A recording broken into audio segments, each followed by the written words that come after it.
Antum pernah mendengar kisah nyata yang ditulis oleh seorang ibu ketika dia menuliskan tentang bagaimana haramnya tentang masalah riba.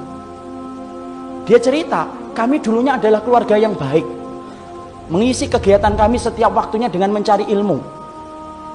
Sampai satu waktu suami saya kepentok bisnisnya dan berkata, "Dek, ini kelihatannya bisnis kita ini tidak akan pernah besar kalau kita tidak pinjem. Modal kita cekak, bisnis kita tidak akan besar ini kalau kayak gini." Akhirnya kemudian sang istri berkata, "Ya sudah mas, cari itu. Carilah suami pinjaman yang tidak bersentuhan dengan riba." Karena dia sudah ngerti ilmunya, sudah paham.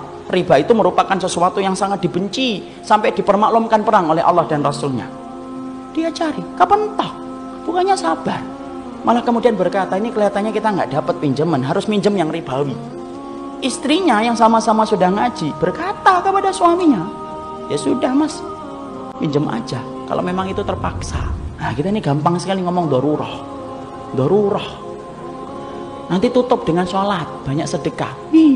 Riba mah tidak bisa ditutup dengan sholat dan tetap sedekah. Emang antum kira dengan kemudian riba setelah itu sedekah, kemudian sedekah antum diterima? Tidak diterima sedekah orang yang dari riba. Jangan dianggap remeh riba itu ikhwan. Karena kalau kita nggak ngingetin ini, rusak negara kita ini gara-gara riba. Karena Allah permaklumkan perang.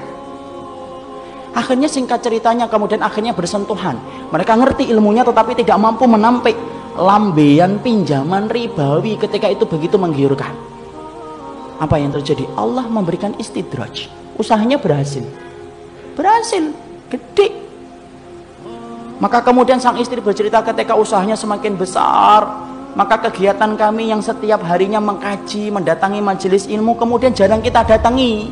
Karena kesibukan kami untuk kemudian mengatur bisnis kami. Suami saya kemudian mulai jauh dari kajian ilmu.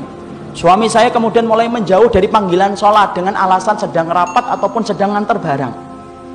Puncak-puncaknya kemudian terjadilah satu dosa besar yang dilakukan oleh seorang suami, di mana istrinya tidak lagi bisa memaafkan. Ingat ikhwan, seorang suami kalau sudah melakukan dosa besar, istri punya hak meminta pisah dari suaminya, dan itu syar'i. Maka suaminya melakukan dosa besar, akhirnya apa? Tidak bisa dimaafkan. Akhirnya apa? Kapal rumah tangga itu karam, tenggelam. Yang menarik adalah ketika sang ibu menuliskan kisah nyata itu, saya baca, beliau mengatakan, saya tidak menyalahkan suami saya tidak menyalahkan bisnisnya, tapi yang saya salahkan adalah ketika kami sudah sibuk mengkaji ilmu, kami ngerti riba itu haram, tapi ternyata kami tidak mampu untuk meninggalkan, padahal kami tahu dosa yang dipermaklumkan perang di dalam kehidupan itu cuma satu dosa riba, dan kami berani mengambil itu, sampai kemudian akhirnya Allah memberikan musibah dalam kehidupan kita.